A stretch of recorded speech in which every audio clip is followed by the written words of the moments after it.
La criminalité, c'est un cycle. Et tu vois, le nouveau procès va se dérouler sans qu'aucun témoin ne se présente à la barre. L'histoire des criminels racontée par l'unique journaliste d'enquête, Félix Séguin. Félix, il y a plein de coins de Montréal où le sentiment de sécurité a l'air de s'être effrité, puis c'est particulièrement le cas dans le coin de Kirkland.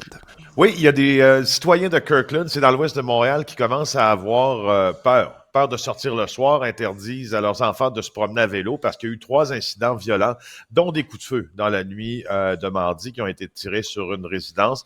Donc ça, c'est le dernier en liste. Les 2 précédents, il y a le garage d'une autre résidence qui a été incendié. Le SPVM croit qu'il y a des accélérants qui ont été trouvés sur les lieux, donc l'incendie serait criminel.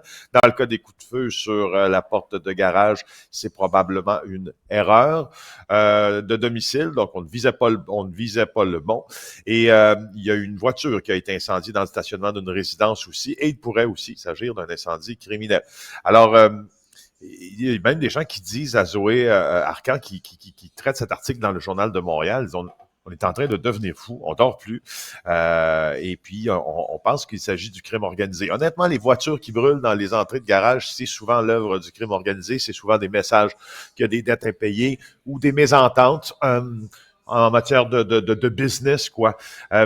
Sauf que là, replaçons les choses dans leur contexte. C'est ce que je te propose aujourd'hui. Les résidents de Kirkland, certains en tout cas confient à Zoé Arcan qu'ils ont l'impression que c'est lié à une omerta dans le secteur d'une plus grande ampleur que ce qu'on peut le penser. Okay. Si on regarde les chiffres, si on regarde ce qui se passe dans le milieu criminel, je peux te dire une chose, il n'y a pas d'omerta à Kirkland.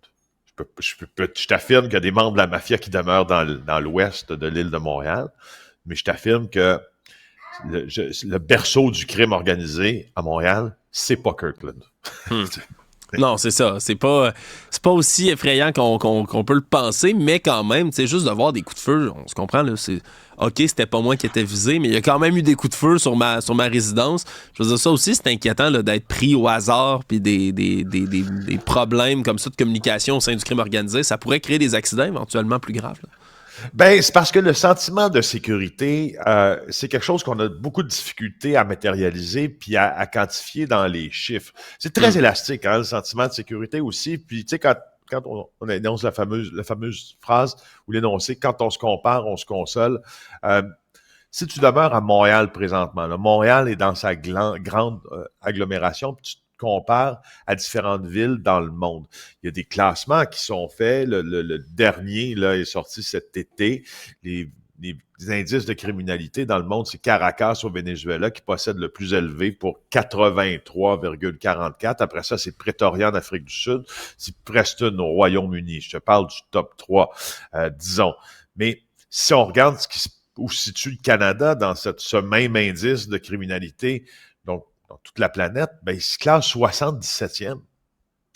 Alors, tu sais, je veux bien qu'on parle de sentiment de sécurité, qu'on dise qu'il est affecté, puis ça, c'est indéniable quand tu vis dans une municipalité puis il y a des événements violents qui se passent près de toi qu'il est affecté. C'est pour ça que parfois, moi, je suggère qu'on s'en remette aussi à des chiffres qui nous font remettre notre propre situation en perspective dans la ville où on vit. Le crime organisé va pas s'attaquer, normalement, à des gens qui ont rien à faire avec des histoires criminelles dans l'ouest de l'île. La dame qui dit « Je refuse que ma fille fasse du vélo maintenant le soir parce que j'ai peur qu'elle soit une victime aléatoire du crime organisé », je peux comprendre s'il y a des coups de feu tirés, balles perdues, ça se voit maintenant à Montréal. Ça se voit, je comprends l'inquiétude, mais si on replace tout ça en perspective, tu vois bien qu'on est dans un environnement qui est relativement sécuritaire, même si le taux de criminalité augmente ici. Ouais, fait que si tu me parles de ce palmarès-là, c'est qui, mettons, les tops, là, dans le bon comme dans le mauvais, là, si on veut se comparer et ou se consoler? Félix, ça ressemble à quoi? Si on veut se comparer, regarde, là, sur l'indice qui est véhiculé par le site internet Numbeo et qui vient d'un classement qui est sérieux. Là, j'ai travaillé beaucoup ce matin pour savoir si ça avait du sens, cette affaire-là, puis c'était fondé sur quoi.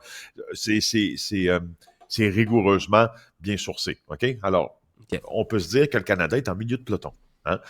Si on se situe, qui est à côté de nous, exemple, hein?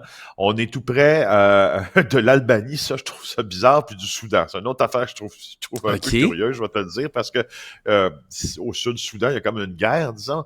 Ouais, c'est ça. Alors, on est sur le même pied d'égalité dans le sentiment de sécurité qu'un pays en guerre. OK. Ouais, c'est ça.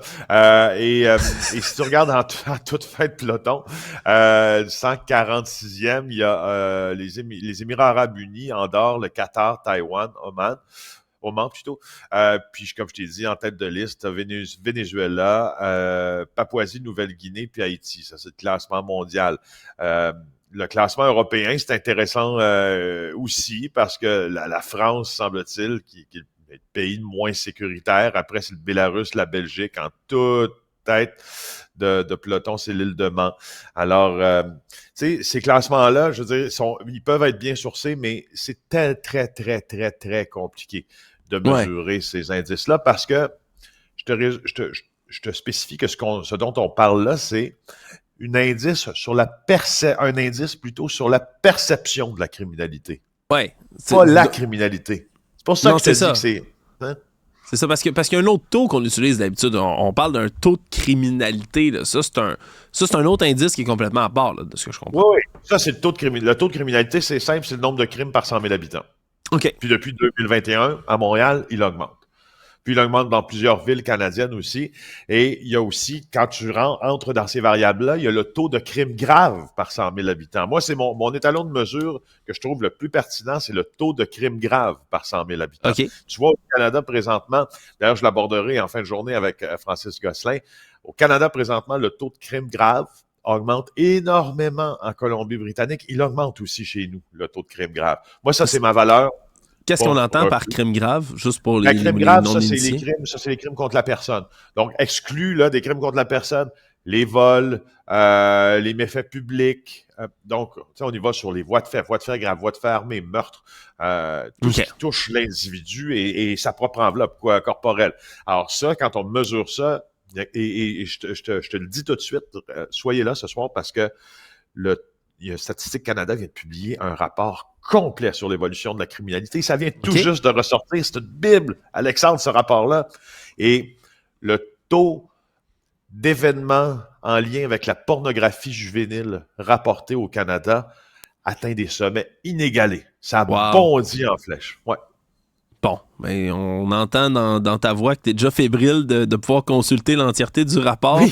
C'est pas le genre, c'est drôle parce que c'est pas le genre de lecture, tu vois, moi, que je ferais la fin de semaine, mais je peux vraiment t'imaginer là, avec un petit pina colada en train de lire le rapport complet de Statistique Canada sur la criminalité. Avec un pinot noir. Un pinot noir? Bon, tu vois, regarde, ça sera le pinot noir. On va te laisser justement vaquer à tout ça. Félix Séguin, un gros merci. Merci, bye.